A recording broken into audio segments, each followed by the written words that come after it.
Many of us go through life facing difficult situations. In other words, there are things that maybe we didn't count on, we didn't expect to happen, and certainly if we had our choice, we wouldn't want it to go this way. There are difficult situations that we don't know what to do with, and Ruth helps us learn how to face situations just like this. The book of Ruth is only 4 chapters long. There's not a whole lot of writing, but there is jam-packed with stuff. And so I'm not going to read all 4 chapters, right? Okay? So I'm going to kind of give you a synopsis and hit specific things that I think we can take from the book of Ruth. You can follow along as much as you want to as we go through each chapter. I'll give you highlights of what chapter I'm in. And you can look at those and you can see along with me what exactly is happening in each one of these. But in the first chapter of Ruth, how many know where the book of Ruth is other than in the Bible and in the Old Testament? Can you find it? It would be a good thing if you found the book of Ruth, look it up, and follow different things that I'm about to say. In the first chapter of Ruth, we find a man and wife. His name, excuse me, I'm losing my voice. His name is Elimelech, and his wife's name is Naomi. They have 2 sons. They are of the Jewish tradition. And what we find in Ruth is Elimelech and Naomi are going to leave Israel. They're leaving Israel because of a great famine that has come. He can't provide for his family. There's not enough food. There's not enough water. And so he takes his family and off they go. And they go to a place called Moab. Shortly after getting to Moab, Elimelech dies. Naomi is left there with her 2 sons. We're going to just kind of expand this real quickly. They're there about 10 years, and the 2 sons each get married. One is married to a lady called Ruth, which our book is out of.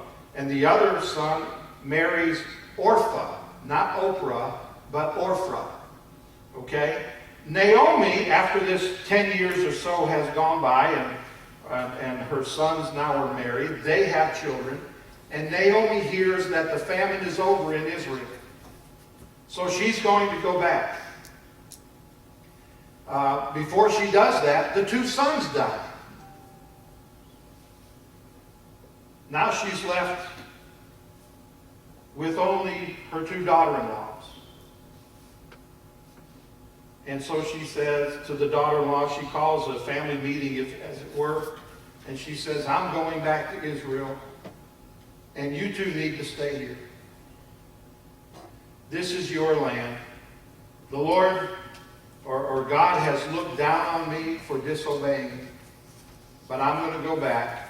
You 2 stay here. And I want you to know that the reason why there was a famine in Israel is because God was punishing Israel for being disobedient. I want to read to you in chapter 1, verses 16 through 18. This is where she's talking to Ruth and Orpah and asking them to stay. Verse 16, but Ruth replied, don't urge me to leave you or turn back from you. Where you go, I will go, and where you stay, I will stay. Your people will be my people, and your God, my God. Where you die, I will die, and there I will be buried. May the Lord deal with me, be it ever so severely, if even death separates you and me. And when Naomi realized that Ruth was determined to go with her, she stopped urging her to stay. So we have Naomi trying to convince her daughter-in-laws to stay. Orpah said, okay, I'm going to stay. This is where my mother and family are. This is where we grew up. I'm going to stay here. And Naomi, you can go back. And Ruth says, I'm not going to leave you. I came into this family with your son, and I'm going to stay there with you. And notice where she says, let the Lord deal with me ever so severely, because Naomi was saying that God was against her because they ran from the discipline that God was putting on Israel, that being the famine. And she felt that the Lord had turned his back against her. And so Ruth just automatically felt that if God was against Naomi, he would be against her as well. That's what she thought. But when they headed back, they were going back to Bethlehem, is where they lived. As they were heading back, Ruth says, your God will be my God. Your people will be my people. The first thing I want us to remember, and this is all about dealing or facing difficult times. There's several different things I want you to hear. And the first thing is this. Naomi and Ruth both felt that God had turned his back on them. They were facing a very difficult situation. Ruth she was not a follower of God. She was not a godly woman. She grew up with the idols and the gods of Moab. But she said, your God will be my God. And what I want us to pull from this is, when we face difficult times, why don't we try God? Instead of trying everybody else and leaving God out till the last minute, why don't we try God without ever knowing what the outcome is going to be? When we face difficult times in our lives, and maybe you're facing one right now, I don't know. Sometimes we don't think and we don't reason that God is good enough. He is big enough. He is powerful enough. He is loving enough to work the best in our situation. So we take matters into our hands. There is something that we can learn as we look through the whole 4 chapters of Ruth, looking at as they ran away from Israel, where God was trying to discipline them too. They ran away and fell on very hard times, as Elimelech and the 2 boys both died. Running away from God is never a good idea.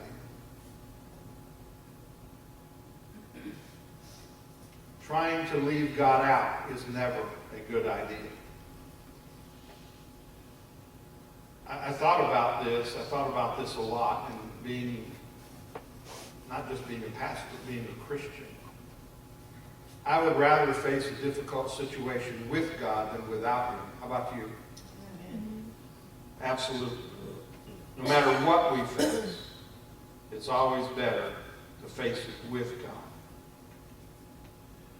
But there's some things that we need to take into account as we're going to look at Ruth in this particular setting. Remember, Ruth now is the daughter-in-law of Naomi, but she is the main focus of this book. That when we follow God, many times, if not every time, it will lead us into times of sacrifice. It will lead us into times of sacrifice. Now, Naomi was of Jewish heritage, and she worshiped God, Jehovah. But even though she lived in Israel and God was disciplining Israel for their disobedience, they tried to take things into her own hands, so she followed her husband and went to Moab. Knowing that God was trying to discipline them, they ran away. They took it into their own hands, thinking the grass is going to be greener over here. Things will be better over here if we just run away from this discipline. But I find Naomi has another weakness, in that even though she is a God-fearing woman, her witness, her testimony is not what it should be. in that when she learned that the famine was over and she was going to go back. Now remember, her husband and 2 sons are both dead, and all she has are the 2 daughter-in-laws. And she said, you need to stay here. Why don't you stay here and go back to your family and worship your own gods? What's wrong with that picture? Anybody know? Pick it out? You don't tell people to worship someone else. Yeah. She's saying you need to just stay here and worship these idols. She actually suggested that to them. I'm not finding fault with Naomi, but everything that I read, I try to bring it around to where we are. And so I'm going to say it this way. I'm going to try to be very careful in how I word this. But in the things that we do, and maybe in the things that we say, maybe not so direct as Naomi do, but are we trying to do the same thing and just saying, it'd be easier for you just to stay where you are. Don't try to follow this new God. I don't see any help for you. You're just beyond that. And in our actions, we're actually pushing away people from coming to know really who God is. I think that happens a lot. Naomi tells Ruth, it's in chapter 1, verse 15. This is what she says, literally. Look, said Naomi, your sister-in-law is going back. She's talking about Orpah. She is going back to her people and her gods. Go back with her. That's an invitation to disaster. That's an invitation of this mother-in-law saying, just go back and worship your false gods. So Naomi, over the period of the times that they left Israel to the times that now she's going back, her heart became hard because of the situation and the difficulties that she was facing. And she felt like God let her down. But Ruth wasn't having any of that. She decided, because she was a part of that family, she would not leave her mother-in-law. In verse 16 again, she says this to her mother-in-law. Don't urge me to leave you or to turn back from you. Where you go, I'm going to go. Where you stay, I'm going to stay. Your people will be my people, and your God will be my God. That's a huge statement. Because Ruth is showing that she is going to sacrifice her former way of living, where she was brought up, her family, her worship, her idol worship of other gods. She's giving that all up. It is a sacrifice to her, and she is going to try God. At this point, Ruth has no idea what's in store for her. They get back to Bethlehem. Some of the people remember who Naomi is. Some don't. And so they're there. They've lost everything. Elimelech still has some property there, so they go back and they go to the old house and they begin to think, all right, now we're here. What are we going to do now? And Ruth takes it on herself, the daughter-in-law takes it on herself, and she says, I'm going to go out to one of the fields, and I'm going to start picking up what's left of some of the grain, so we will be able to earn money and we will be able to eat. And so she goes out and begins to pick up leftover grain. And it just so happens that she goes to a field that belongs to a man named Boaz. Guess who Boaz is? He's another family member. Ruth didn't know that. But he is a relative of Naomi's husband. And he owns this big field. And she just so happens to pick a field. She just so happens to go to that field. And it's a field owned by Boaz. Boaz comes riding by, and he notices this strange woman in the field picking up some of the leftovers. And he asks his foreman, he said, "Who is that?" And that foreman said, "That happens to be Ruth. She came back with Naomi. She was married to his son.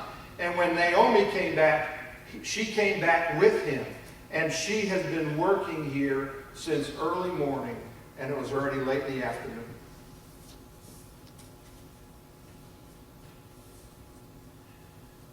Boaz was moved because this was a relative.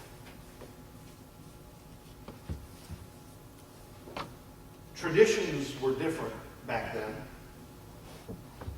And I'll talk about that a little bit more in depth in a minute.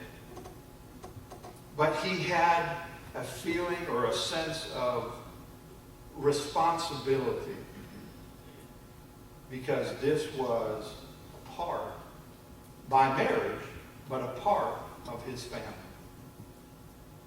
And so this is what happens. I'm in chapter 2 now, beginning with verse 8. And I just have to read it. That's the only way you can get everything from it. Boaz comes up to Ruth, beginning with verse 8. So Boaz said to Ruth, "My daughter, listen to me. Don't go and glean in another field, and don't go away from here. Stay here with the women who work for me. Watch the field where the men are harvesting, and follow along after the women. I have told the men not to lay a hand on you. And whenever you are thirsty, go and get a drink from the water jars the men have filled." At this she bowed down with her face to the ground, and she asked him, "Why have you found such favor in your eyes that you notice me, a foreigner?" Boaz replied, "I've been told all about what you have done for your mother-in-law since the death of your husband. How you left your father and mother in your homeland and came to live with a people you did not know before. May the Lord repay you for what you have done. May you be richly rewarded by the Lord, the God of Israel, under whose wings you have come to take refuge. May I continue to find favor in your eyes, my Lord," she said. "You have put me at ease by speaking kindly to your servant, though I do not have the standing of one of your servants." At mealtime, Boaz said to her, "Come over here, have some bread, dip it in the wine vinegar." And when she sat down with the harvesters, he offered her some roasted grain. She ate all she wanted and had some left over. As she got up to glean, Boaz gave orders to his men, "Let her gather among the sheaves and don't reprimand her. Even pull some stalks for her from the bundles and leave them for her to pick up, and don't rebuke her." So Ruth gleaned in the field until evening. Then she threshed the barley she had gathered, and it amounted to about an ephah. She carried it back to town, and her mother-in-law saw how much she had gathered. Ruth also brought out and gave her what she had left over after she had eaten enough. The first thing, again, that we want to glean from this was that there are times that God will ask us to sacrifice. Ruth was willing to sacrifice, to leave her homeland. The second thing that we can do this, if God asks us to sacrifice, He will provide for our needs. If He asks us to go and sacrifice something, He will not leave us hanging. He will provide. All this about gleaning in the field, in other words, harvesting in the field and picking up the leftovers, that was the way that God had instructed the landowners, the men of Israel, to take care of the poor.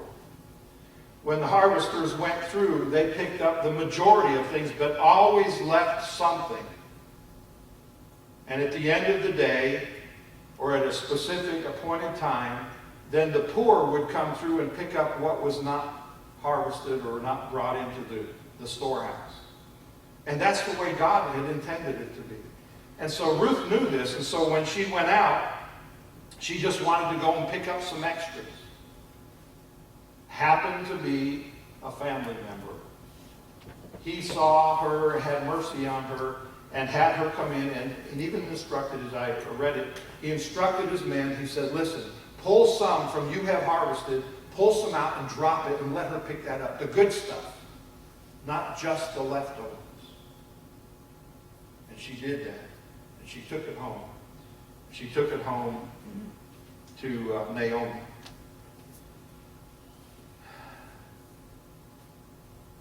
God provided for the poor. And he always provides for those who sacrifice. If he asks you to sacrifice, he will always provide. And I thought about this, and I thought about the way we live today. You know, we really do. We are very blessed here in the United States. Amen? More than what we do. But I thought there's two different viewpoints of this. Of God providing for Ruth and Naomi. The first would be this. I'm disgusted. I came all this way. We thought that the famine was over, and now I'm having to pick up scraps in the field. Barely enough to get by. That's the first thought. The second thought would be this. Wow. God in his mercy has provided food for us, which is free. Free for the taking. As much as I can gather. So that me and my family can be taken care of. Where did the two thoughts come from? I believe that the two thoughts come from as sin, the evil desires of the heart. The one that says, man, God just, really? I got to pick up scraps? That comes from a person that just feels like God owes them everything. And they don't have to do anything. Just God's going to dump this blessing. Matter of fact, deliver it to their door. And they're mad if he doesn't do it that way. And the other thought is, I may have to work for it a little bit, but I have all I need. And God provided it. I didn't expect any of this when I came to this field. And look what I have. So we need to look at our lives. You know, maybe we don't have everything we want. And maybe we get a little upset when we don't have as much as we want. And we just say, well, somehow God hasn't lived up to his part of it, that he's supposed to take care of every need that I have. And we confuse the need with the want.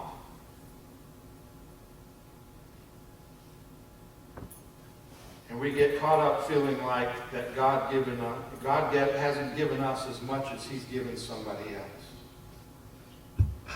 Isn't that a sin? That's a sin. There are other people with more than I have.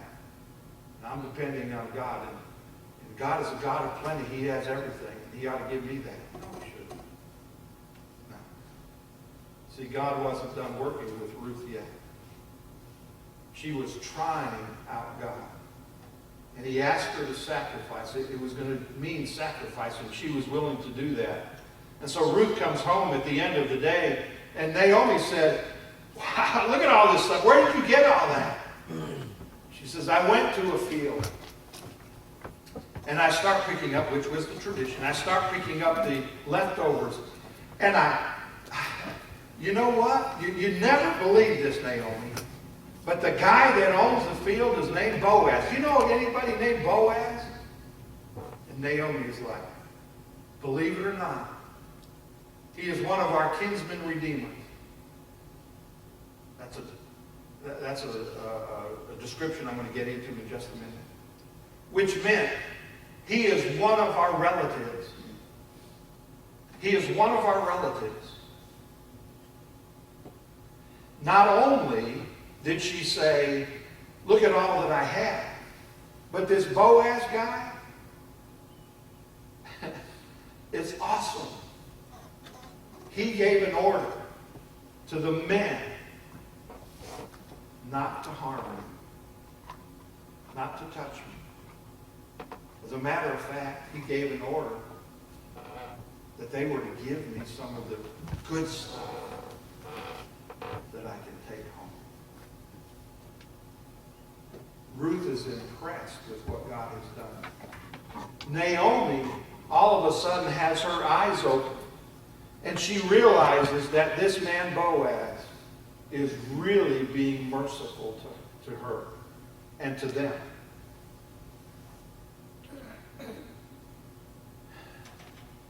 It reminded me of the scripture in Matthew 6:33, which says, but seek first his kingdom and his righteousness, and all these things will be given to you as well.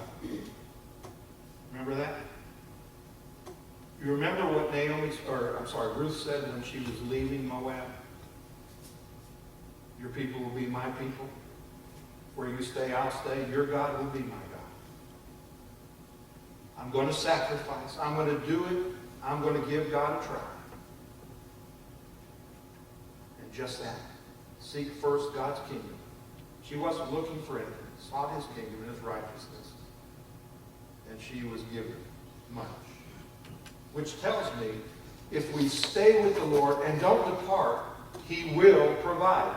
In his time, but he will provide. We get to chapter 4.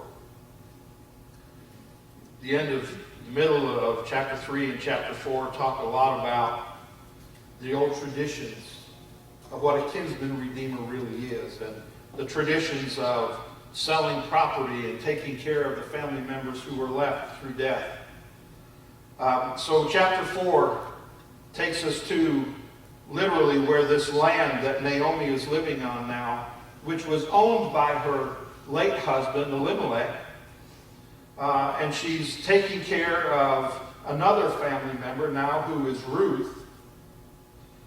Long story short, this kinsman redeemer thing, a kinsman redeemer is the nearest male relative who had the responsibility of meeting or redeeming his relative's lost opportunities through death. In other words, let's say it was a brother-in-law or a brother.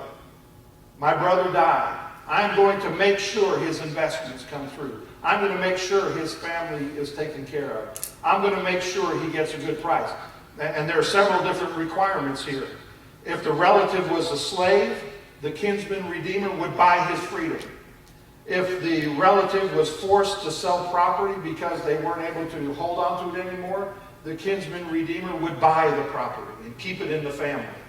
If the relative died leaving a wife without children, the kinsman redeemer would marry that wife and make sure she was taken care of, and would even try to have children so that the family name would continue.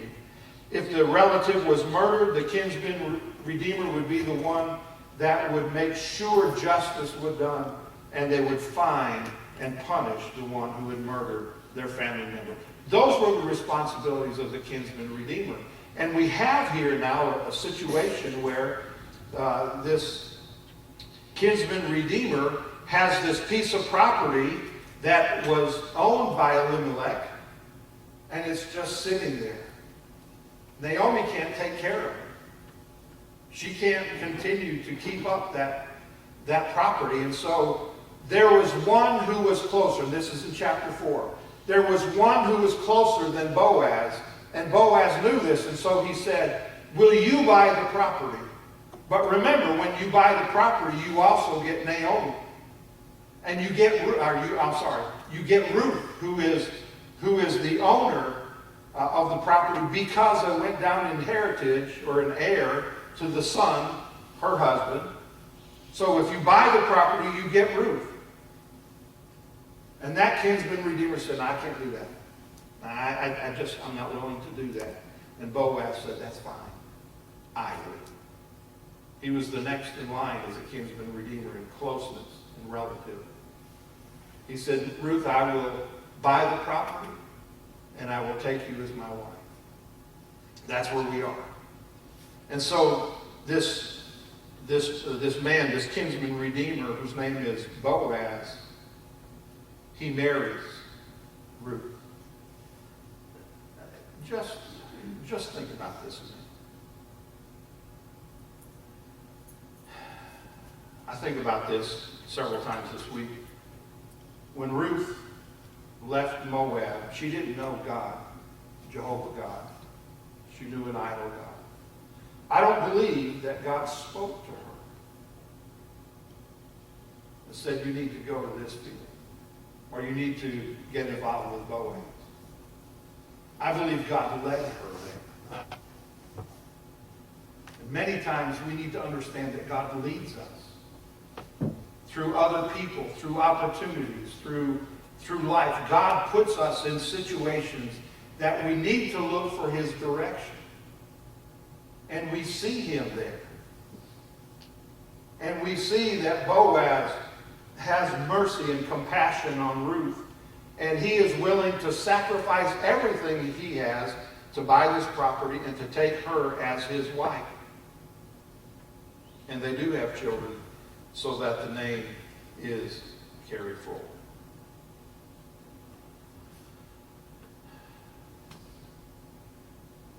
Ruth symbolizes all of us in that Ruth was in need of a redeemer. She found her redeemer in Boaz to take care of her needs. All of us are in need of a redeemer because we were born into sin. And there is absolutely nothing we can do without a redeemer that will take care of that problem. You see, as I researched it a little bit more, there's actually 3 requirements in order to be a kinsman redeemer. The first one is that he had to be a kinsman, a relative. Boaz was a relative of her husband. Jesus chose to come to earth as a human being. And is actually in line with the children that Ruth and Boaz had. He is of that lineage.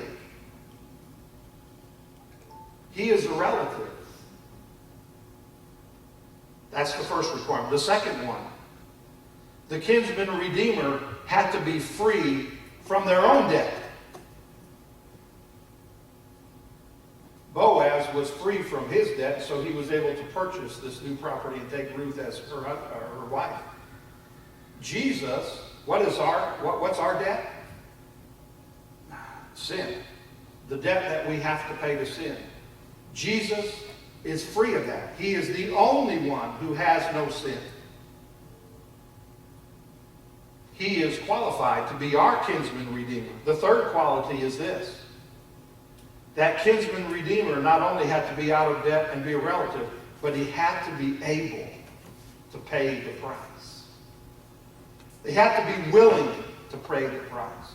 The first, the closest relative of Ruth's husband was not willing to pay the price. And so Boaz says, I'll do it. Jesus willingly chose to pay our price. Willingly. If you remember John chapter 10, he says, Jesus' word, beginning with verse 14, I am the good shepherd.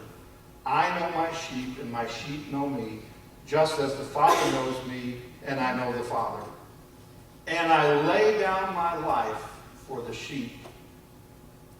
And then in verse 18 he says, no one takes it, talking about his life, no one takes it from me, but I lay it down of my own accord. I have authority to lay it down and authority to take it up again. This command I received from my Father. Jesus was willing to pay the price. My whole point this morning is, just as Ruth found a kinsman redeemer in Boaz, we can find a kinsman redeemer in Jesus. He paid the price once and for all, for everyone else. He's willing, he was able, he was qualified. And so the real question is this: have you taken the advantage of having a kinsman redeemer in Christ? If you have not, it's been offered to you. And I'm offering to you again this morning. Jesus wants to be the kinsman redeemer for your sin. He wants, it is the reason he chose to go to the cross. He wants to pay that price for you. Just as Boaz had compassion on Ruth, Christ has compassion on us.